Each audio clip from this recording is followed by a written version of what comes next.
හුත්තෝ අයබනෝ චතුරක සුදු ප්‍රසාවන්නේ මේ ලයිට් තාව හුත්තෝ හරිද මේකයි උඹලා මිනිස්සු හුත්තෝ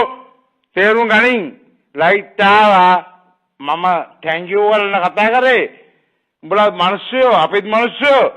ඒ හින්දා ලයිට් ටික දෙන වෙලාව කීයද කියපන් ලයිට් ආවේ නැද්ද මහත්මයා ලයිට් ආවා අයියා අඩුයි වරන්ට මේ මචං බොරු කරන්න එපා හුත්තෝ එක එක පක්ෂ වලට පොක දෙන්න හදන්න එපා තේරෙනවද මං කිසිම පක්ෂයක නැහැ මං UMP කාරෙක් පක්ෂ වලට යන්නේ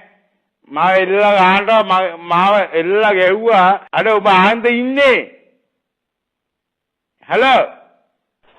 ඔව් කියන්න මහත්මයා ඔව් එල්ලලා ගහනකොටත් ඇවිල්ලා UMP කෙරීත් තමයි වැඩේ කරේ UMP මම හුත්තෝ යන්නේ ලයිට් ටික දීපන් ලයිට් මං කෑ ගහපු විදියට ලයිට් ටික දීපන් දුන්න